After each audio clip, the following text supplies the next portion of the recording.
guys, so you're gonna need a men's shirt. You're gonna need some safety pins with case. You're also gonna need some elastic of your choice and your width. You're also gonna need some scissors. Can't forget those. So let's get started.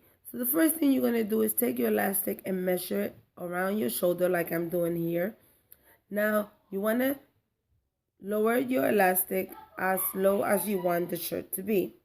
And you're going to pull a little bit tighter. Now you want it as tighter as you want or as comfortable as you want. And just remember, quick tip, measure twice, cut once, because you don't want to mess up.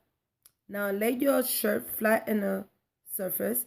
Get yourself something to mark your line with. I'm using a pen because I don't have a fabric marker, but if you do so, use that. I don't have a ruler, so I'm using my magazine. So this is what you do.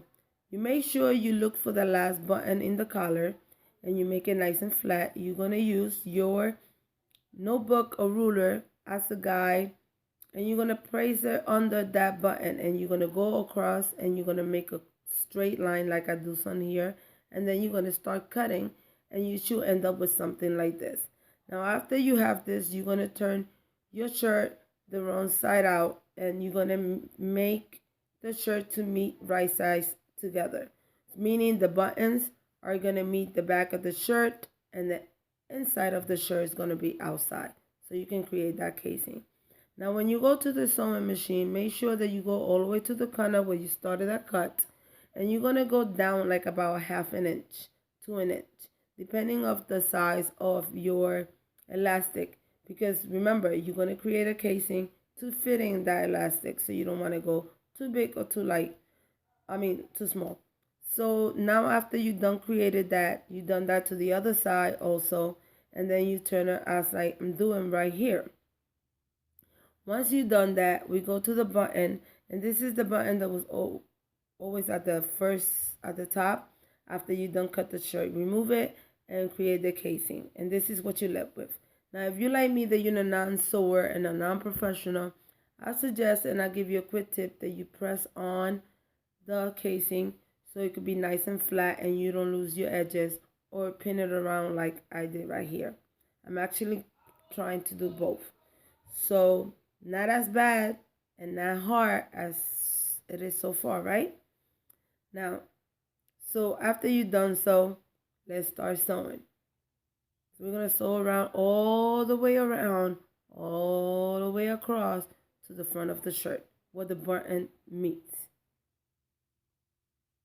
Okay guys, now after doing so, this is what you left with. I'm not a pro, but I think it's coming out pretty good, right? Okay. So let me show you what you do next. So you're going to grab the elastic as I'm doing here and showing you here with the pin, and you're going to fit it into the casing. You're going to have a little bit of trouble, but to have patience, you get it through. Just make sure you stretch your fabric really good and make sure that the elastic is nice and placed in there together, that it's not double in half, that it's nice and straight. So once you have that, just make sure you pull on it real tight, and you want to pin the last part of the elastic so you won't lose it in there in your shirt and you have to start all over again. Go to the sewing machine like I'm doing here, and you're going to sew in the elastic in place. But be careful, don't go too fast because you might bend the needle like I did. What you want to do is sewing these two pieces together, because this is no longer a working button. Put this two pieces together, because remember you got to pull back that non-working button into place. So let's go and just keep on sewing. I'm going to do this. Keep on sewing and keep on sewing. So once you have done that, make sure you go back and forth. Try to get both sizes so you can have it nicely secure. So now that that's done, you're done with it. Okay guys, so as you can see, it wasn't that bad. Under the conditions I videotaped that video, I think I did a pretty good job, and I came up with a pretty good off-the-shoulder shirt. Don't you think so?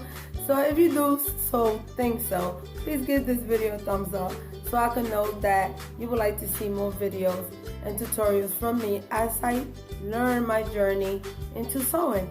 And if you haven't subscribed to my channel, please do so in the subscription button below and be part of my family. I would love to have you.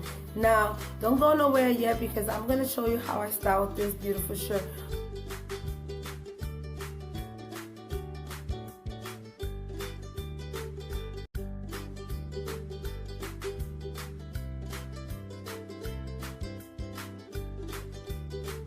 If you enjoyed watching this video, thank you for stopping by. See you in my next.